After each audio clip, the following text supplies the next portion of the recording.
आप लोग बोर ना हो, इसीलिए एक कॉमेडी स्टैंड अप कॉमेडी लेकर आ रही है हेली बोरा। तो अभी है ऑडियंस में जोश बाकी है, तो एक बार तालियां हो जाए हेली के लिए।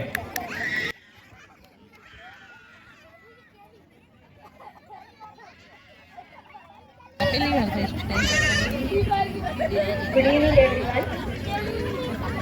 हमारी जो जनरेशन है यानी कि 1980s से लेके अर्ली 1990s तक की, उनको इस सोसाइटी पे धोखाधड़ी का केस कर देना चाहिए, क्योंकि सोसाइटी ने हमारे साथ कुछ किया ही ऐसा है। एक बार सोच के देखो, जब हम छोटे हुआ करते थे, बच्चे हुआ करते थे, तो बच्चों को अच्छा बनना होता था, डिसिप्लिन बनना होता था, अच्छी पढ़ाई करनी होती थी, ओबीडियंट बनना होता था।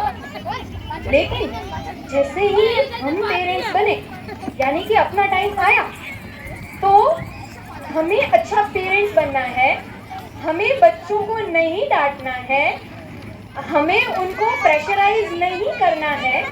मतलब सीखना तब भी हमें था, सीखना आज भी हमें को है। हद तब हो जाती है जब इन बच्चों के ग्रैंड पेरेंट्स यानी हमारे मम्मी पापा हमको बोलते हैं बच्चों को डांटा मत करो।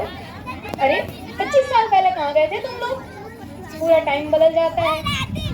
वो टाइम पे स्कूल का भी खौफ रहा करता था, आज स्कूल भी बच्चों को डांट नहीं सकते। बच्चे ने कुछ किया है, प्यार से बात करनी पड़ेगी बुला करके। अरे तुमने आज भी होमवर्क नहीं किया रोज की तरह, कोई बात नहीं। यूनिफॉर्म नहीं पहने, कोई बात नहीं। स्कूल के पंखे मोड़ दिए हैं, चलेगा चलेगा। पटाखे चला दिए हैं बाथरूम में, कोई बात नहीं, कोई प्रॉब्लम नहीं। पेरेंट्स कहाँ है तुम्हारे, बुला के लाओ उसको। डांट तब भी हम खाते थे, डांट आज भी हम ही खा रहे हैं। वो टाइम में टीचर्स का बहुत ये रहता था, रिस्पेक्ट रहता था। एक बार कहीं पे मेरी टीचर मेरी मम्मी को मिल गई। उन्होंने बोला कि बेटी के हैंडराइटिंग अच्छे करवाओ। हैंडराइटिंग का बड़ा वो फैशन चलता था, सबको अच्छी हैंडराइटिंग करनी है, बहुत लिखना रहता था। लिख लिख के हम लोग पूरा टाइम पन्ने भरते रहते थे। होता यूँ था कि हमारा तो राइट हैंड लिख के सूख जाता था, उसका वजन लेफ्ट हैंड से आधा किलो कम ही हो जाता था, इतना लिखते थे। हैंडराइटिंग सुधारते फिर आखिर में आप बुक लेके जाओगे, फिर टीचर बोलती है अभी तक मोती के दानों जैसे हैंडराइटिंग नहीं हुए हैं। अरे आपको कौन सी इसमें से माला बना के पहननी है, पढ़ने में आ रहे हैं वही बहुत है।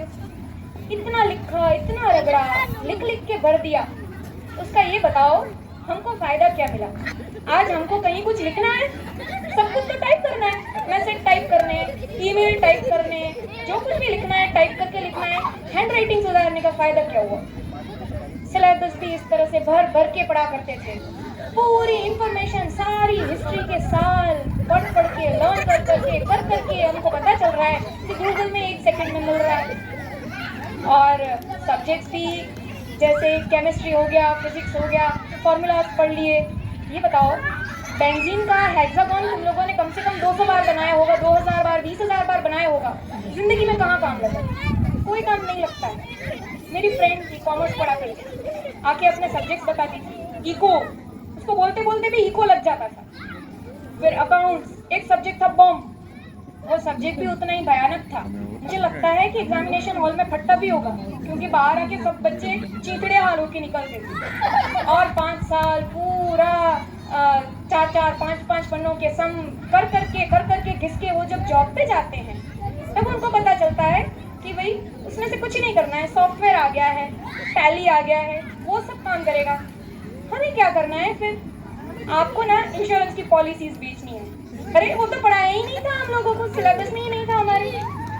ये इंश्योरेंस पॉलिसी बेचने का भी अलग ही लेवल रहता है। आप ना बंदे को डरा कितना सकते हो वो देखना है। जाके उससे बोलो देखो आपकी कभी भी मौत हो सकती है। अरे वो बोलेगा नहीं, क्यों मरेंगे हम? बोले बीमारी हो सकती है, एक्सीडेंट हो सकता है। बोला मैं व्हीकल ही नहीं चलाता। याद करो कोई तो बीमारी होगी, किसी चीज की तो दवा ली होगी। बाल झड़ने की दवाई ली थी, हाँ तो उसी से मर जाओगे, मरोगे जरूर। और जब तुम मर जाओगे उसके बाद का ब्रेन वॉश होता है उसके फैमिली का। देखो एक कटोरा रखना, क्या पता भीख मांगने काम आ जाए, तुम लोग बच्चों की पढ़ाई रुक जाएगी, कुछ नहीं मिलेगा। बंदा चाहे मर जाए, इंश्योरेंस निकलवा लो, ऐसा उसको ब्रेन वॉश करना पड़ेगा। फिर चाहे कल उसकी रोटी में जहर मिला लो, लेकिन इंश्योरेंस ले लेना। खाने को ना हो, इंश्योरेंस 1 करोड़ का होना चाहिए। इतना अगर आप ब्रेन वॉश कर सकते हो तब जाके आपकी इंश्योरेंस पॉलिसी बिक सकती है। ये काम कर रहे हैं वो जो अकाउंट के मास्टर्स थे, वो आज जाके हमको बोला जाता था करियर बनाना है कंप्यूटर सीखो, साइकिल से 5-5 किलोमीटर जाके कंप्यूटर सीखा करते थे। पता है क्या सिखाते थे?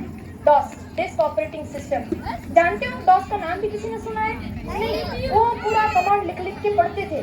कमांड टाइप करने में इतना टाइम लगता था कि उससे जल्दी तो मैन्युअल हो जाती थी कैलकुलेशन। वो डॉस हम लोग सीखे। जैसे ही सीख के मुंह फुला के बाहर निकले तो पता चल रहा है अब तो विंडोज आ गया है, वो सीखो। उसका एक वर्जन सीख नहीं रहे हैं, दूसरा वर्जन प्रो आ रहा है उसका, उसके पीछे भाग रहे हैं तो इंटरनेट आ गया और इंटरनेट से जंजाल से नहीं निकलेगी, एआई आ गया। इन शॉर्ट, वक्त भागे जा रहा है, हमको घसीटे जा रहा है और इसी में हम लोगों की 100% हो रही है मोए मोए। लेकिन आज हम नहीं कहेंगे मोए मोए, हम कहेंगे मोरया मोरया, गणपति बाप्पा मोरया। Thank you.